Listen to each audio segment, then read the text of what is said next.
go! Okay, so for y'all that are just joining us, this is my Bayou. I kind of had to take a break from it because I was waiting on parts, but those parts are here. So that being said, let's get after it.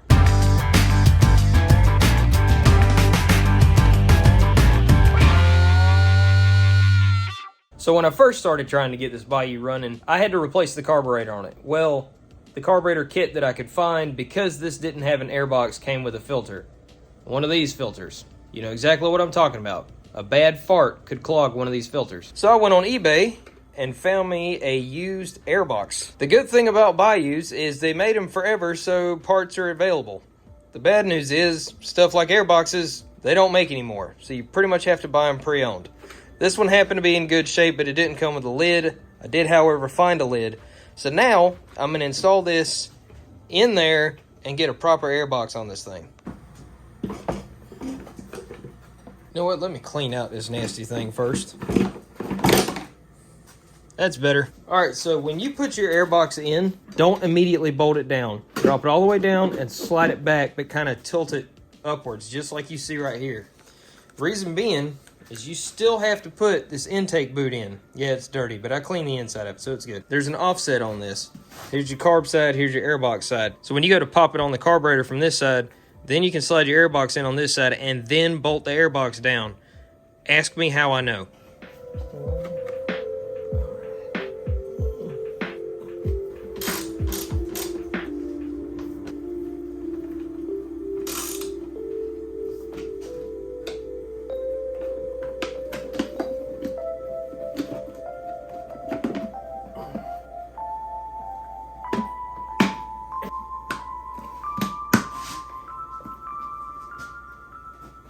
Look how pretty it is. And for the final touch, that's better. The next thing I want to do is install the winch. So now we got to figure out where this is going to go.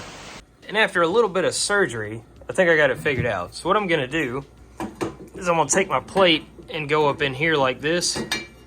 Now this plate isn't exactly wide enough to weld straight to these. There's a little bit of a gap on each side. So what I'm going to do is get some flat bar and go between these braces, then set the bracket on top of that so that the winch feeds out this way.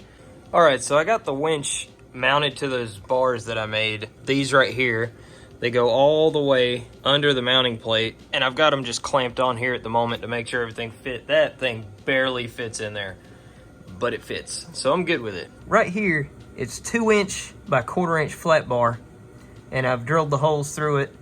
These are to mount the bracket. This goes through the winch housing, the mounting bracket, and this bar. So once I get this welded in, this winch is not gonna come off. Once I get these welded in, we can wire in a winch.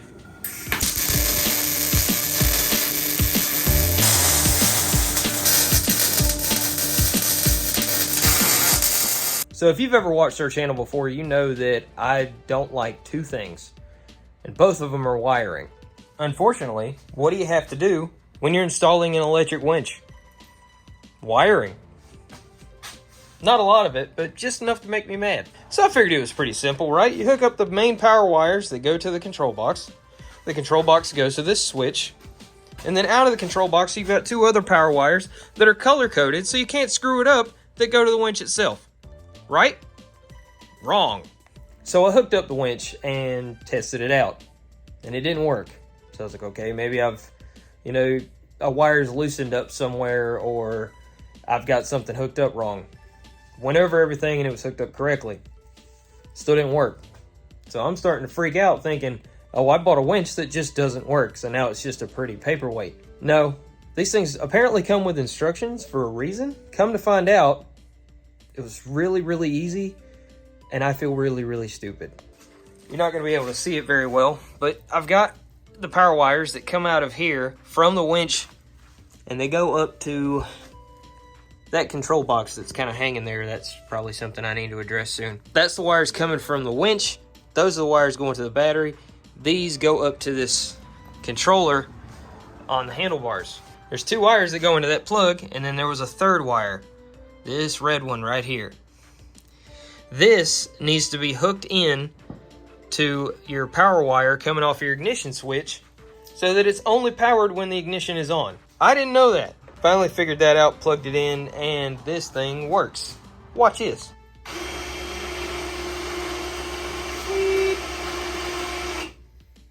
Now pull it back in.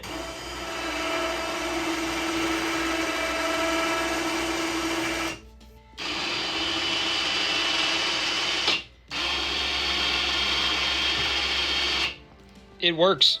Okay, so I got the winch installed, the winch works and everything. The last thing that I have to do to get this thing together is put lights on it. I went with these, I got them off of Amazon. They're actually really, really bright. They came with these little mounts right here.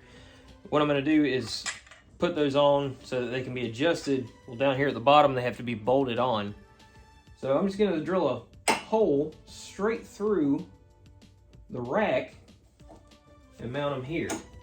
They'll still be protected being on the rack. They won't be in the way of the winch, and they'll give me plenty of light. All I really have to do now is drill the holes, mount these, and run the wiring, because everyone knows that's my favorite thing to do is run wiring.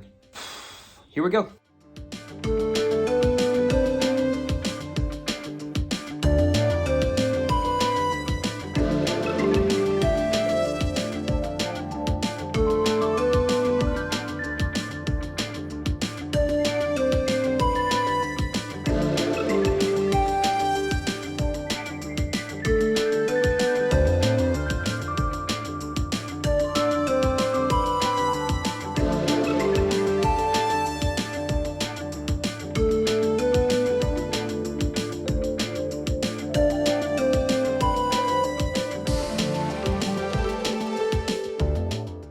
Just realized that the card on my camera got full.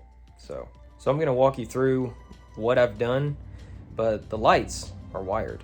Come to find out that the headlight pigtail that comes out from under it has a bunch of breaks in it, and it just runs straight into the wiring harness up under there. So there was no plug-in to try and work with. So I found a different power wire that comes on with the ignition. It's up under here, I can't really get to it, but you see this red wire coming out?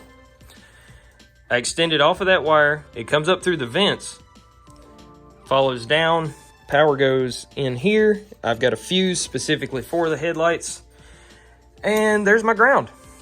And then they're just wired in, they're both wired in together. And so as soon as I turn this key on, I have lights, and they are bright.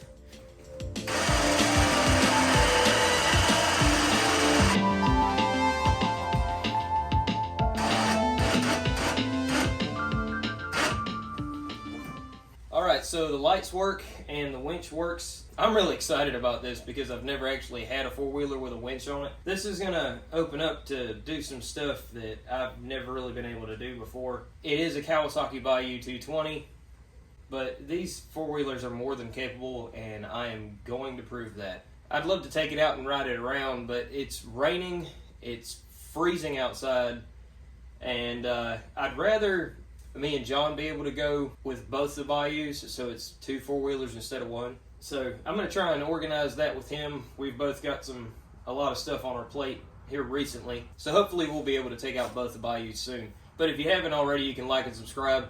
Make sure you use the links in the description to pick up a t-shirt from Mini Bike Apparel or Rattle Can Customs t-shirt from Stover Customs. And until next time, y'all get up, get out there, and get after it!